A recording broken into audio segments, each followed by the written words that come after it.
지금 여야 내부 굉장히 복잡한 상황 보여드렸는데요. 대통령실도 이런 대목이 좀 고민이 될 것 같습니다. 다음 키워드 보겠습니다.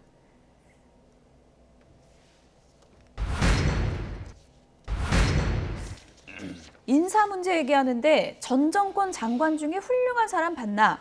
어제 윤석열 대통령이 출근길에 한 발언입니다. 상당히 좀 격앙된 분위기였는데요. 그러니까요. 아마 이제 기자들이 그렇게 물어봤어요. 인사 때문에 여러 가지 논란이 많고 인사 감독이 제대로 안 되는 거 아니냐 이런 논란이 많습니다라고 물어봤더니 좀 격양된 모습을 보였는데 감정을 좀 숨기시는 게 좋을 것 같아요. 그러니까 정무적 판단이 들어가지 않은 발언이다. 저는 그렇게 봅니다. 예. 그리고 본인도 사실은 검찰총장, 서울지검장 급속도로 빠르게 진급하는 과정에 문재인 정부에서 그렇게 됐던 거예요. 예. 근데 전 정부에서 이런 훌륭한 장관 반냐 이렇게 얘기해 버리시면 안 된다고 저는 봐요. 그러니까 전 정부에서 물론 뭐 장관이 논란이 됐던 장관도 있었지만 일 열심히 잘하는 분도 많이 있었어요. 근데 그걸 다 싸잡아서 얘기하시면 저는 안 되고, 그리고 지금 논란이 되고 있는 박순애 장관 이제 임명이 됐잖아요. 그분 같은 경우도 음주운전 전력 때문에 논란이 됐었죠. 네. 갑질 문제 때문에 논란이 됐었죠. 그다음에 논문 중복 게재 문제가 의혹이 생겼었죠. 이런 문제 때문에 논란이 됐는데 이런 훌륭한 장관 봤냐? 이래버리면 국민들의 관점과 안 맞잖아요, 지금. 그러니까 대통령은 본인이 어떤 생각을 가지시든 국민적 눈높이에 맞게 발언을 하셔야 돼요. 안 그러면 국민들이 실망해요. 저분은 왜 우리 말을 전혀 안 들으시지? 이렇게 돼버리면 예. 이 국정 운영의 동력도 떨어지거든요. 그래서 저는 앞으로 말씀하실 때는 정무적 판단이 반드시 들어간 그런 발언을 해야 된다 이렇게 생각합니다. 네. 그 최근에 논란이 생길 때마다 사실 그 이전 정권과 비교를 하는 그런 화법을 종종 사용을 하는데 이런 부분은 좀 어떻게 보십니까? 이제 기자분들의 도어 스태핑 질문에서 이제 비판적인 내용들을 전제에 깔고 묻지 않습니까? 네. 그러면 이제 대통령의 답변 과정 속에서 그 비판적인 기조에 대한 논쟁적 차원에서 아마 답변들이 오가게 되는 스타일이 몇 번 언급이 됐고 예. 국민들 보시기에 적절치 않다고 판단됐던 여론들이 조성되는 것 같습니다. 근데 결국 언론에서 기자의 역할이라는 건 국민을 대신해서 묻는 것이고 여기에 대해서 이제 논쟁을 하는 과정이 아니라 거기에 눈높이를 맞추고 왜 국민들께서 그런 비판하는지에 대한 공감대를 형성하는 발언하는 게 사실 대통령의 언어의 굉장히 중요한 측면이라고 할 수 있는 예. 것 같습니다.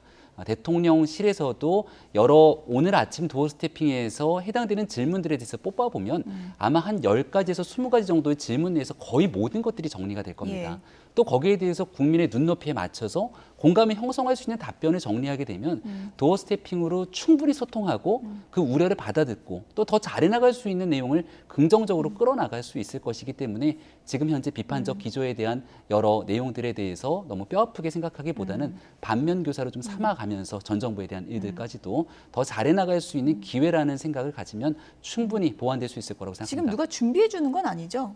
도어 스태핑 같은 경우는 물론 대통령실에서도 관련된 예. 내용들, 제가 언급했던 내용을 준비를 하겠습니다만은 지금 현재 대통령의 언급을 보게 되면 대통령 스스로 생각하고 또 대통령의 직접적인 이 메시지 워딩들이 많이 예. 담기지 않습니까? 물론 참모들에 대한 메시지들을 참고하고 수용하겠습니다만은 지금 얘기했던 내용들처럼 아마도 지금 이 모든 여론의 과정들을 대통령께서도 지켜보고 있을 예. 테니 조금 더 국민들이 보시기에 정말 공감대를 형성할 수 있구나라는 방식으로 더 변화돼 나갈 거라고 저는 생각합니다. 좀 즉흥적이다 이런 뭐 지적도 있는 것 같고, 진중권 전 교수 같은 경우에는 도어 스태핑이 국민에 대해서 답을 하는 건데 야당한테 답하듯이 한다 이렇게 또 지적을 했더라고요. 그래서 그게 바로 예. 정무적 판단이라고 저는 생각해요. 그러니까 대통령이라고 하는 그 위치에 있는 것을 늘 생각하셔야 돼요. 그러니까 본인이 평소 하는 스타일이다. 내 스타일은 이래.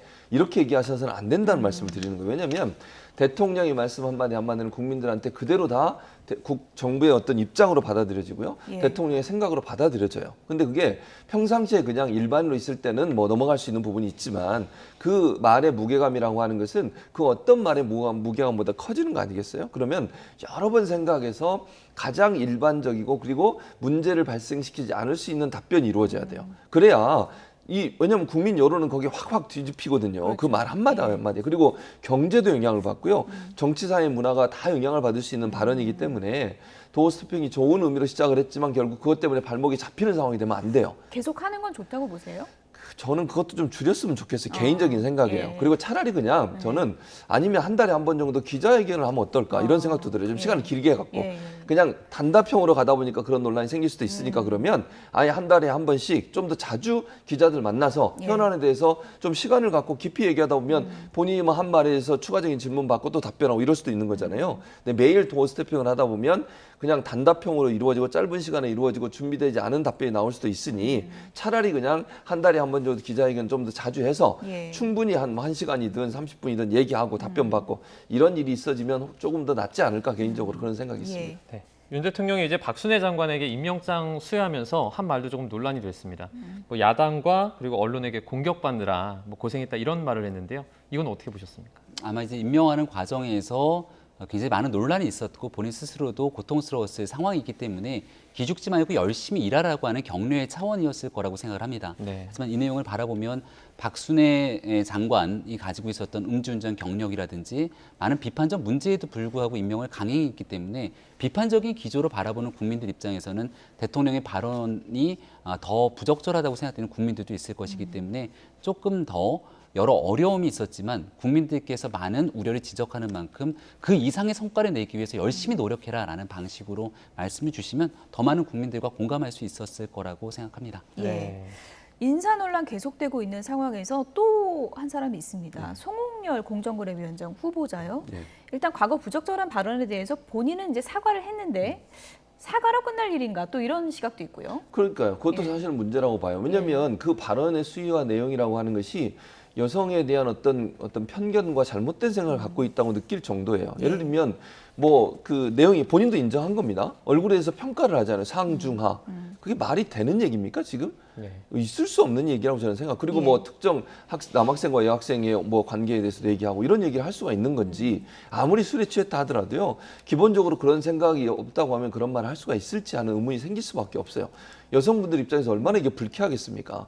그리고 그런 분이 교수를 하는 것도 상당히 저는 논란이 될 수 있다고 보는데 더 큰 문제 중에 하나는 뭐냐. 이런 발언을 한 것을 본인이 인정됐고 그걸 인사검증관에서 다 얘기했다는 거예요. 대통령실에 인사검증관에서. 그래서 예. 이게 제가 볼 때 이것 때문에 논란이 될 수 있을 것 같은데요. 낙마까지도 생각했다고 얘기해요. 본인은. 그럼 왜 그런 일이 있었음에도 인사검증에서 이 문제를 문제 삼지 않고 그대로 지명을 했을까 하는 문제에 대한 또 문제가 나오는 거죠. 네. 그러니까 첫 번째는 이 후보자가 갖고 있는 개인적인 어떤 여성에 대한 잘못된 생각, 성희롱 관련된 발언 이것도 큰 문제지만 두 번째는 대통령실이 인사검증 과정에서 이 문제를 크게 보지 않았다는 문제. 이 문제는 또 다른 논란이 될 수 있어요.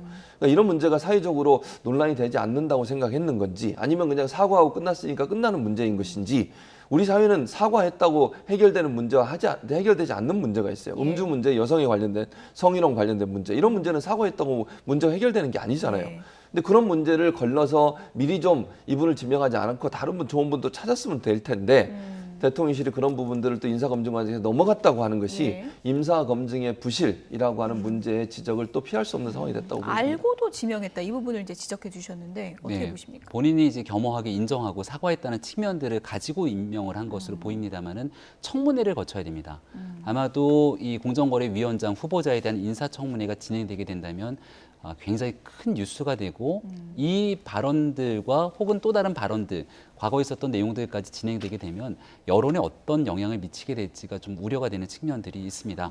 특히나 성인지 감수성이 굉장히 중요한 이슈로 또 떠오르고 있고 민주당의 최강욱 의원 같은 경우는 말에 관련된 성희롱 발언 등에 대한 설화, 그 이외 해명 등으로 당원권 정지 6개월의 중징계를 받기도 했습니다. 그러니까 국민의힘 그리고 집권당의 입장, 정부에서는 보다 더 국민적 눈높이를 맞추기 위한 많은 노력들이 필요할 텐데요. 예. 전문성을 고려해서 굉장히 훌륭한 인사라고 얼마든지 언급할 수 있습니다. 하지만 전문성을 갖추면서도 도덕성까지 겸비할 수 있는 좋은 인재들이 대한민국에는 많이 있기 때문에 여러 가지 생각의 지점들을 함께 네. 가졌으면 좋겠습니다. 끝으로 두 분께 공통적으로 이걸 좀 여쭤볼게요. 아직 뭐 정권 정말 초기입니다. 하지만 뭐 도어 스태핑 논란을 포함해서 얼마 전에는 설정샷 논란, 이거는 뭐 해명이 있었지만 논란은 또 됐던 거고요. 그리고 인사 논란 이런 것들이 불거지면서 대통령실 시스템 자체가 지금 제대로 작동하는가 이런 의문을 갖는 분들도 많거든요. 어떤 부분부터 시급하게 보완해야 됩니까? 1차적으로 저는 예. 이 홍보 관련된 분야, 언론 관련된 분야 이 분야부터 손을 봐야 된다고 생각해요. 저는 말씀하신 그대로예요. 시스템이 제대로 작동하지 않는다고 보여요. 그렇다면 이런 일이 발생할 수가 없죠. 도어 스태핑도 그렇고, 그다음에 인사 문제도 그렇고, 대응하는 관련된 문제도 그렇고, 이런 부분들이 대언론이나 대홍보 관련된 업무를 하는 분들이 제대로 잘 대응하고 있는지 하는 의문이 많습니다. 그리고 이제 그 메시지가 하나로 나와야 되거든요. 홍보도 마찬가지예요. 그다음에 사진이나 이런 것도 한 군데 루트를 통해서 나와야 돼요. 예. 들쭉날쭉 개인적인 루트를 통해서 공개가 되거나 그런 부분을 통해서 홍보가 이루어지는 것 자체는 상당히 위험합니다. 그리고 비선이라고 불려지는 또 뭐 오늘은 얘기는 안 나눴습니다만 알려진 것처럼 민간인이 1호기를 공군 1호기를 타고 함께 갔다. 스페인을. 나토 정상회담에 이건 정말 큰 문제라고 저는 생각해요. 이런 일들이 자꾸 반복되면 비선이란 말이 나올 수밖에 없어요. 이거 다 끊어내야 되거든요. 예. 그래서 이런 부분들, 그러니까 대통령실 관련해서 홍보나 언론 분야 관련된 부분이라든지 아니면 대통령 부부를 보좌하는 이 시스템 자체가 네. 너무 공식화되지 않은 루트를 통해서 나오는 정보들이 너무 많다는 점, 이런 점들은 반드시 바로잡지 않으면 앞으로도 계속 문제가 될 것이라는 생각이 듭니다. 어떻게 보세요? 네, 이제 2달이 채 안 되는 상황인데요. 정부가 출범하고 나서 여러 조금 시행착오를 겪고 있는 상황에서 많은 내용들을 정비하기 노력을 하고 있을 거라고 생각합니다. 한 가지만 좀 조언을 하고 싶은 생각이 있는데요. 새로운 정부를 출범하기 위한 국민적 마음이 담겼기 때문에 정치를 한 번도 경험해보지 않았던 정치인 윤석열이라고 하는 인물을 대한민국 국민이 국민의힘의 새로운 대통령 후보로 선출하고 또 대통령으로까지 선출했습니다. 윤석열 대통령도 새로운 정부, 정말 국민들과 함께하는 성공적인 정부를 끌고 나가기 위한 그 굳은 마음가짐이 있기 때문에 구중궁궐 청와대를 나와서 한 번도 가보지 않았던 용산 시대를 열었습니다. 예. 그럼 국민들이 가지고 있는 기대와 눈높이는 지난 정권에 있는 것이 아니라 미래의 눈높이가 다 있는 거거든요. 그러니까 새로운 기대감을 가지고 용산 시대를 열었지만 지금 보여지고 있는 집권의 여러 행동들은 사실 많은 과거에 머물러 있는 것은 아닌가. 과거에 이 정도는 용인됐기 때문에 어떻게 해서라는 정도로 인식하게 되면 국민들의 눈높이와는 계속 거리감이 멀어지기 때문에 더 혁신적이고 더 파괴적이고 예. 국민적 눈높이에 맞는 미래를 내다보고 국정 운영에 대한 틀을 잡아갈 필요가 있지 않나 네. 조언드리고 싶습니다. 오늘 두 분이 해주신 얘기 그리고 국민의 목소리가 대통령실에 꼭 전해지기를 좀 기대해 보겠습니다. 김병민 경희대 개건교수, 최진봉 성공회대 교수 두 분이었습니다. 고맙습니다. 고맙습니다.